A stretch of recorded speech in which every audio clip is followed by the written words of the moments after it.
Although it started like so many others, for President Johnson, the month of March would call for a momentous and far-reaching decision.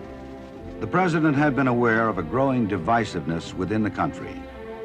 At the same time, he clearly knew what the America of tomorrow could be if Americans would work together, laying aside their differences, to realize the nation's true potential.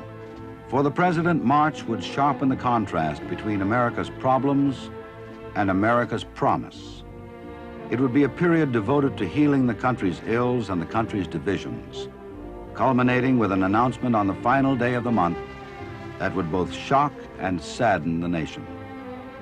This dramatic decision would leave March 1968 to be remembered as one of the most significant months in the history of American politics and the American presidency.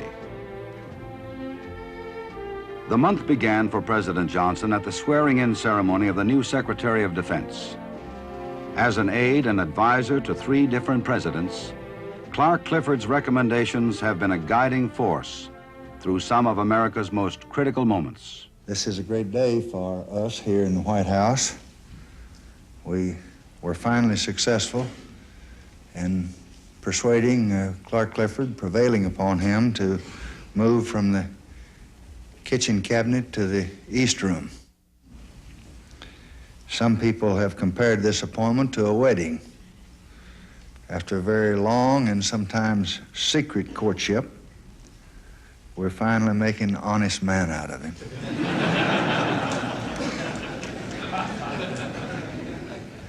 The Chief Justice honors us by his willingness to be present this morning and administer the oath.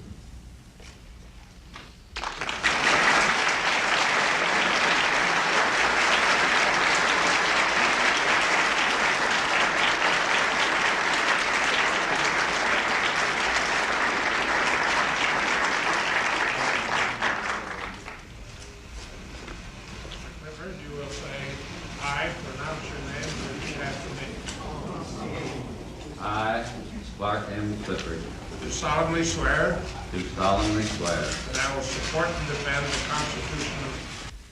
My remarks are in the nature of expressions of gratitude and appreciation. First, to the President for his exceedingly gracious remarks and for the trust and confidence that he evidences.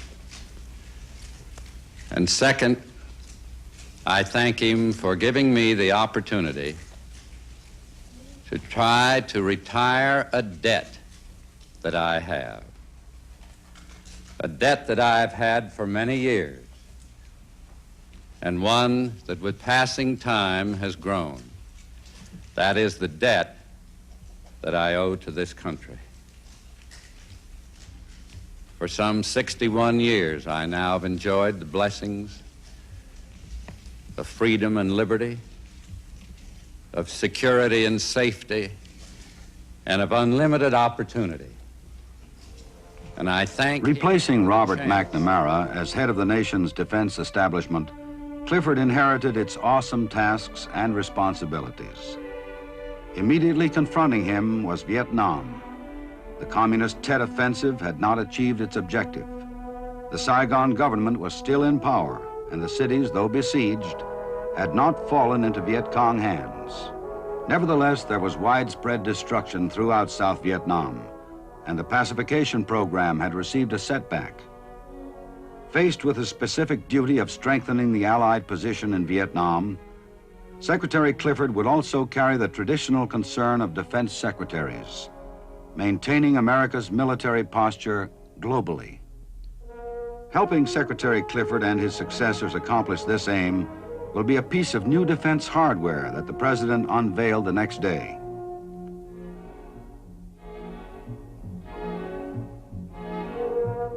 As part of a weekend inspection trip and brief vacation, the President traveled to the Marietta, Georgia plant of Lockheed Aircraft Company for the rollout of the C-5A Galaxy, biggest airship ever built. With engines that are twice as powerful as any in existence, the C-5A can do 3 times the work of the largest cargo plane the U.S. now operates.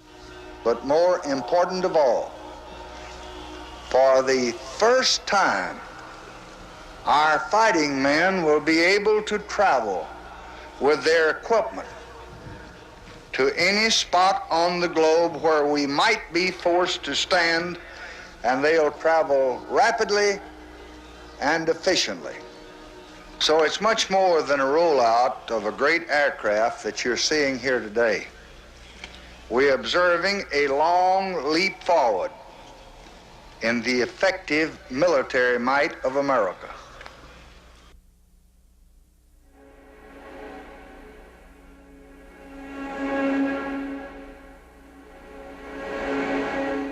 That same weekend, the president flew to Texas for a tour of the NASA Manned Spacecraft Center in Houston, where he viewed the nation's preparations for the conquest of outer space.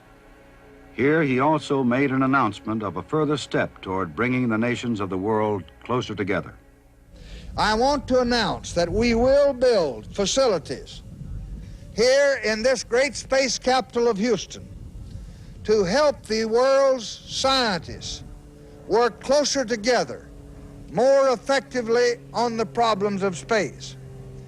We are going to establish here in Houston a new Lunar Science Institute along the side of this great center that you have here. The new center will provide means of communication and research for the world's scientific community.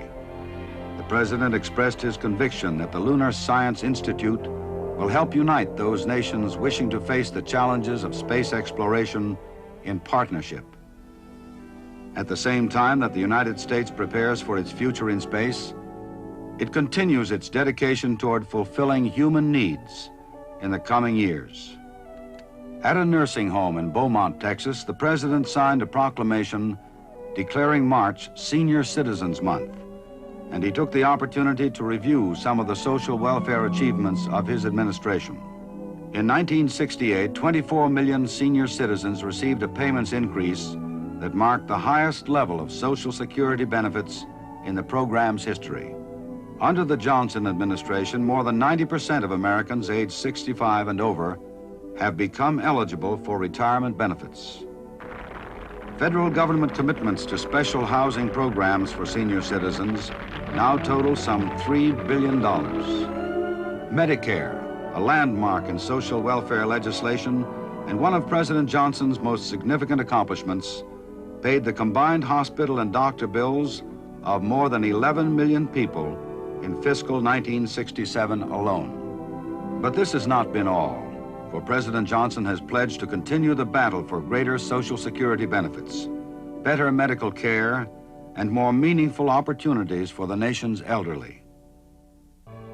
The president's weekend trip ended with a stop in Puerto Rico for a brief rest and a round or two of golf with his Vietnam-bound son-in-law, Patrick Nugent. However, even on vacation, the affairs of his country traveled with him. 2 days before, the president's Commission on Civil Disorders released the findings of its investigation into the causes of urban unrest. The commission called for a massive nationwide effort, building on the base of what has already been accomplished, to solve the deep-rooted problems that give rise to urban discontent.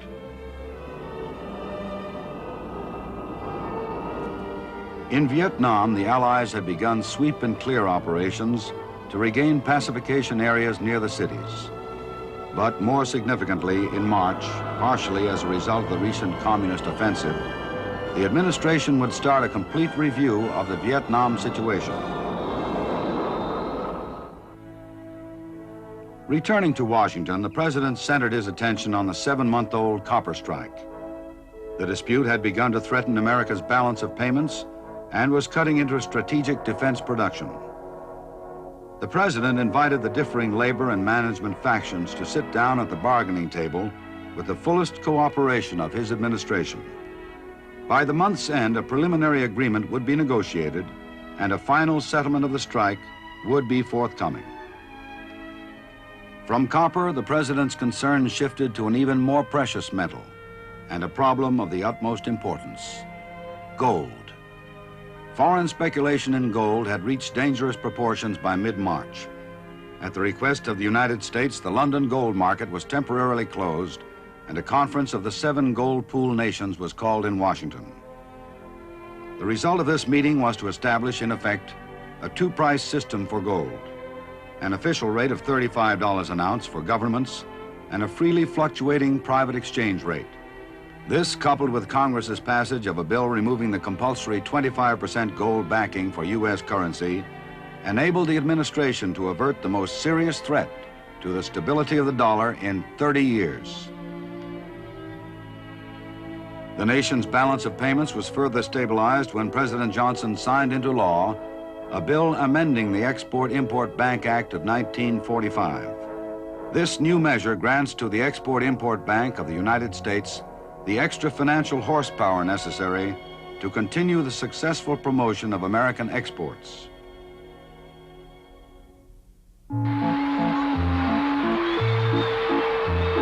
To an underprivileged child, a trip to the circus can bring the excitement and happiness of a storybook world come to life.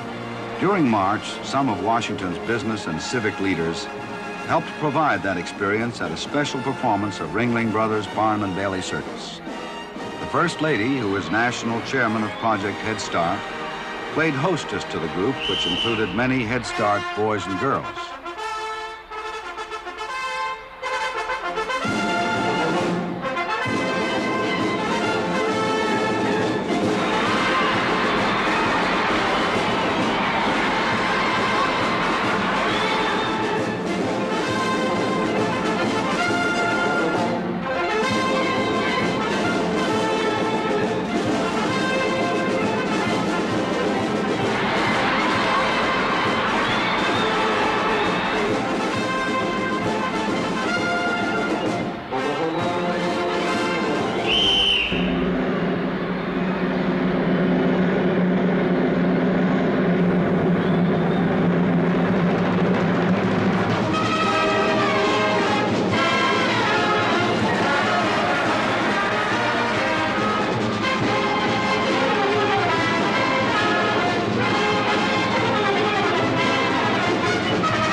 One of the most controversial events in the month occurred over nationwide television when Secretary of State Dean Rusk gave testimony before the Senate Foreign Relations Committee. The Secretary had agreed to appear on behalf of a foreign aid appropriations bill, but wound up in a two-day marathon defining the administration's Vietnam policy.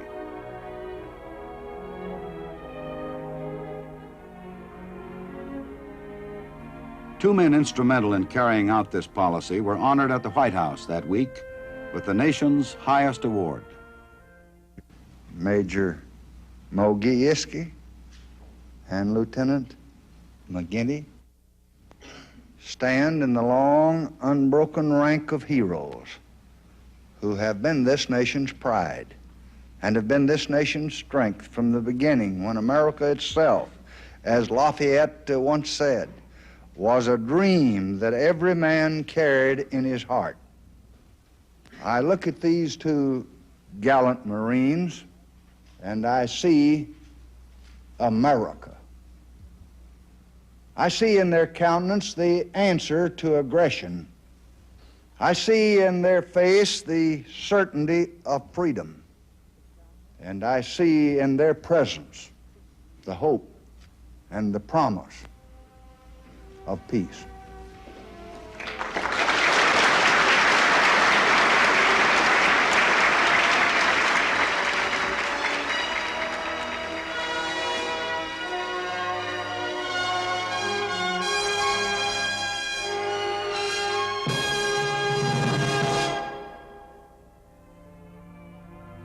In the domestic area, it was a month of concentrated activity. The President penned into law 6 bills during this period, ranging from fire prevention research to veterans' pension benefits, from a visitor's center in the nation's capital to a wilderness preserve in California. Along with the signing of legislation that had been passed, the President turned his energies toward those proposals yet to be acted upon. In addition to being the chief executive, the President has a critical role in the legislative process. The President's recommendations are transmitted to Congress in the form of special messages. On 4 separate occasions during March, White House couriers left for Capitol Hill carrying special presidential messages to Congress. These communications requested legislative action in 4 diverse areas. The health message proposed expanded maternal and infant care programs for the benefit of poor and disadvantaged families. It also called for more intensified training of doctors, nurses, and other health professionals. The conservation message urged Congress to act promptly on anti-pollution measures, to keep the nation's water supplies pure, and to continue the work of the new conservation by bringing more recreation land within easy reach of urban centers. The message on the American Indian asked for broad programs of self-help, self-development, and self-determination for the forgotten American. The District of Columbia message proposed a strengthened police force, more job opportunities, and better educational facilities for residents of the nation's first city. This brought the number of special messages the President had sent to Congress since January to 14, with more to come in the following months. These messages would involve some $78 million in requests, covering the full range of America's needs.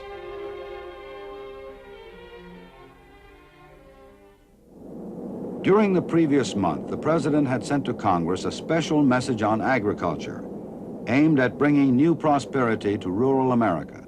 On March 18th, he traveled to a convention of the National Farmers Union in Minneapolis to re-emphasize his support for the key issue in his farm recommendations. I have asked Congress to find the ways to give the farmer more bargaining power in the marketplace. You want parity, you want a fair deal, you want an even chance to share in the rich and good life of this nation. And so long as I am your president, you will always have my understanding, my admiration, and my wholehearted support in fighting with you to try to reach these goals.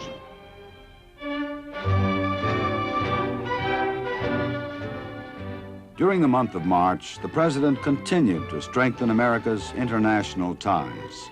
The arrival of 3 foreign chiefs of state provided him with an opportunity to reaffirm America's continuing support for the developing nations of the world. Prime Minister Mohammed Ibrahim Egal of the Somali Republic, a devoted advocate of peace in his part of the world, has won the respect and admiration of his American counterpart. President Alfredo Stroessner of Paraguay, whom President Johnson first met at Punta del Este in 1967, has been instituting democratic reforms in Paraguay's political apparatus. His endeavors have not gone unnoticed in a country founded on the principles of democracy. Liberian President William Tubman has been the senior statesman of African affairs for almost a quarter of a century. Discussing matters of mutual concern from the Peace Corps to the Organization for African Unity, the 2 presidents restated their desire for the maintenance of friendly cooperation between their 2 nations.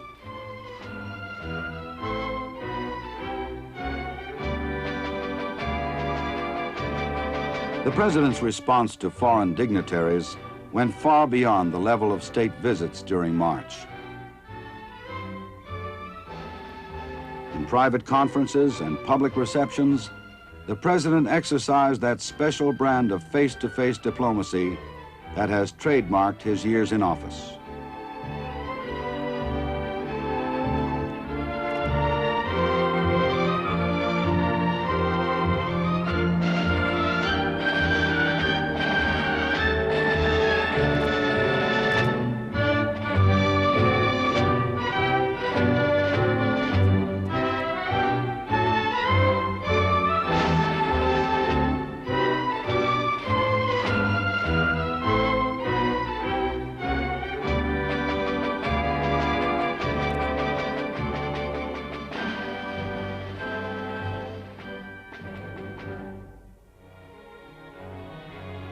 But the major concern of any free nation's foreign policy is to maintain peace and security for itself and for its neighbors. Throughout March, the attention of this nation remained on Vietnam, where the security of all of Southeast Asia was hanging in the balance. As the close of the month approached, the President began preparing the most dramatic and what would subsequently become the most effective of his many offers to Hanoi for talks in that troubled part of the globe. During the last week of the month, General Creighton Abrams, the deputy commander in Vietnam, arrived in Washington for 2 days of intensive discussions with the President. The thorough review of the Vietnamese situation begun during March was now complete. After a late evening session with members of the National Security Council, the President's mind was made up. With a speech that in many ways presaged the broadcast he would make to the nation 2 days later, the President turned his attention to the America of the future. Speaking before a gathering of young Democrats in Washington, President Johnson discounted the pessimism of doubters who fear the fabric of American society has worn thin.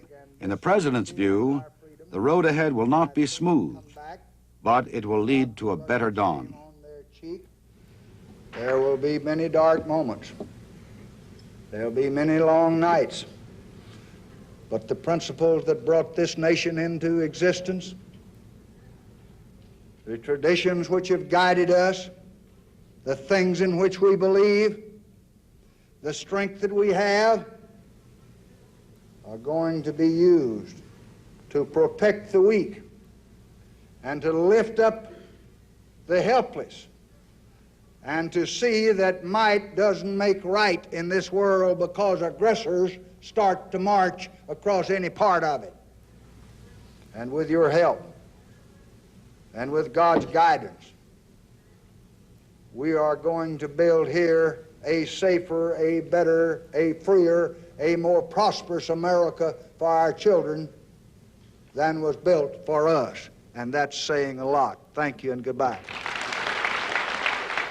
The President knew by the end of March that building this America he spoke of, the America of tomorrow, would require his fullest energies and all of his time. In an election year, his office could become neither a political target for the new corps of presidential aspirants nor a central clearinghouse for partisan causes. His own efforts had to be devoted toward binding the divisions, freeing the American agenda, and striving for peace and stability in Southeast Asia. On the last evening in March 1968, the stage was set.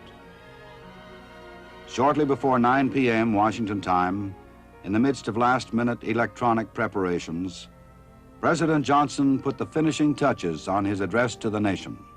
Finally, with the reassuring presence of his family seated nearby, the President was ready to deliver one of the most important speeches of his entire life, a speech that would alter the course of world history. Good evening, my fellow Americans. Tonight I want to speak to you of peace in Vietnam and Southeast Asia. No other question so preoccupies our people. No other dream so absorbs the 250 million human beings who live in that part of the world. No other goal motivates American policy in Southeast Asia. First, addressing himself to the continuing problem of Vietnam, the President outlined plans for a unilateral American de-escalation of that conflict. Tonight, I have ordered our aircraft and our naval vessels to make no attacks on North Vietnam, except in the area north of the demilitarized zone where the continuing enemy buildup directly threatens Allied forward positions and where the movement of their troops and supplies are clearly related to that threat. The area in which we're stopping our attacks includes almost 90% of North Vietnam's population and most of its territory.